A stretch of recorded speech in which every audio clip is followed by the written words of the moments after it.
Hey YouTube, this is Steve from Average Shows Fantasy Football, and we've got another start and sit video to help you guys out with week 5 of the NFL, and we are talking tight end position.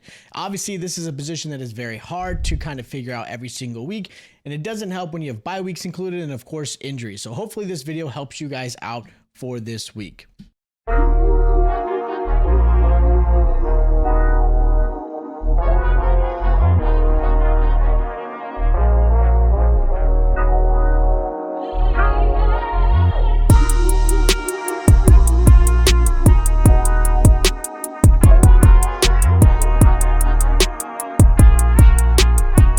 So week 5 of the NFL is here, and again, we are talking tight end position. This is, again, the position that I think everyone kind of agrees that shouldn't exist. We all thought, at least I thought, coming into 2024, we'd have a plethora of options at the starting position, but realistically, there's a very few amount that I feel I can trust every single week. But hopefully this helps you guys out. Now, this is the obvious little bit of tight ends that I do kind of trust this week just because of either production or matchup. Again, not 100%. Can I put a lot of faith in these guys? But these are my obvious starts at the tight end position. Now, the first tight end I'm going to mention as a good start this week is going to be Brenton Strange for the Jaguars. They're playing the Colts this week, which, again, in the last 2 games, the Colts have allowed a receiving touchdown per game to the tight end, and they're also allowing an average of 21 points per game the last 2 weeks to the tight end position. Now, Strange has obviously seen a decent amount of targets since taking over Evan Ingram because of his injury. He's seen 14 targets in 3 games, which it's not the best. It's not what you really want to see, but 14 targets are 14 targets. Now, he's done a decent job filling in for Ingram. He hasn't quite hit the double-digit mark. He's gotten close. He's had 9 points a couple times. But with the tight end landscape absolutely struggling, I really like this matchup against the Colts. I think with Joe Flacco most likely being the starting quarterback, their offense is going to actually be really good. Their defense has not played very well. They've actually had some really bad games against the tight end position. So I feel a lot more confident for Brenton Strange this week than maybe some other tight ends that are out there. So again, I like him as a nice little start this week. Another tight end I like as a good start this week is going to be Tyler Conklin for against the Vikings. Now, this is the 9:30 game, so you make sure if you're going to put him in there, you got to put him in soon because this is the 9:30 a.m. Eastern, obviously 6:30 Western. This is going to be, I think, a fun game to watch.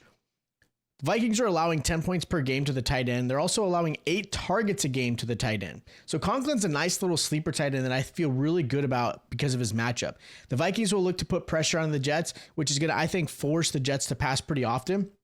And again, Conklin in the last 2 games have actually seen 14 targets. So he's seeing that similar 7 to 8 target range, which is what the Vikings are allowing.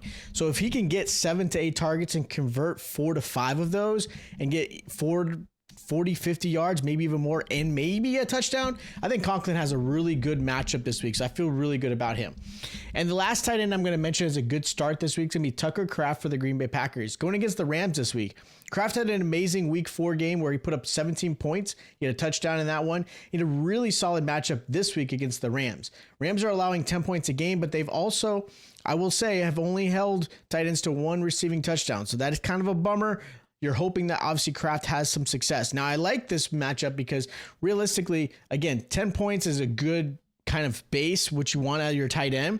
Obviously, if you can get more, that'd be fantastic. But if I'm getting 10 points out of my starting tight end, I feel pretty good about that week. And I allow all the other players to kind of make up for it. With that, the Green Bay Packers are kind of going through stuff. Right now, Dobbs is on IR suspension. There's some drama there. You've got Christian Watson also out. So the weapons for Jordan Love is less. And the fact is, Jordan Love's back. So him being there is going to be a big thing. I always like Luke Musgrave, but unfortunately, it looks like Kraft is kind of getting that start spot. So I really like him this week as a nice start. Now, as far as the sits go, the first tight end I'm going to mention is a sit. It's going to be David Njoku versus the Commanders. Now, the update for Njoku is he is expected to play. Something to keep an eye on, though, because something could happen, kind of like the pop-up of Trey McBride later into this week. There's injuries that are happening, right?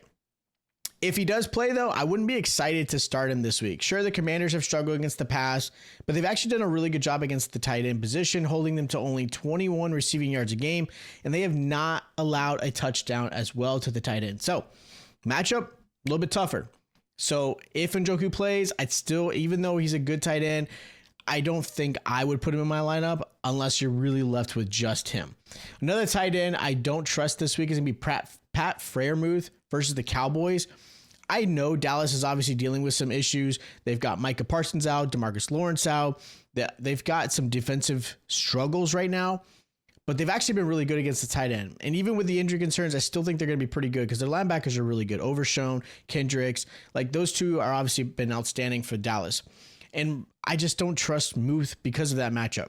Cowboys have held tight ends to 6 points per game.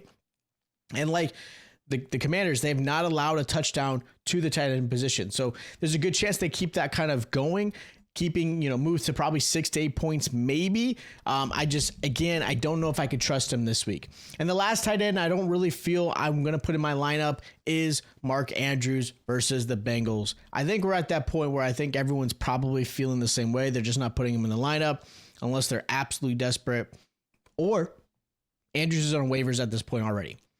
Now, if you're still holding on to him and you do need to start him, I still think this is not a great matchup. This is going to be a tough one. Bengals are actually pretty tough against the tight end. They're only allowing 28 yards a game, only averaging 6 points per game as well to the tight end position. So again, the matchup's tough. Andrews has not played well. He is not getting the targets. Now, I do think Andrews does ramp up towards the end of the season. I think a lot of people forgot he missed some time last year, and maybe it's just something like that. And the scheme's going to change a little bit, but at this point, I'm not trusting Mark Andrews. Now, my sleeper of the week is going to be Cole Kmet versus the Panthers. I actually like this matchup for Cole Kmet. Panthers have kind of struggled against the tight end position. And again, looking at the landscape of the tight end position, Cole Kmet is in a good spot to have some success this week. So those are my start, sits, and sleepers for the tight end position. If you guys do have questions, hit me up in the comments down below. If you haven't already, make sure you guys are subscribed to the channel. Hit that like button. Check out all my other start and sit videos, and I'll check you guys out next time.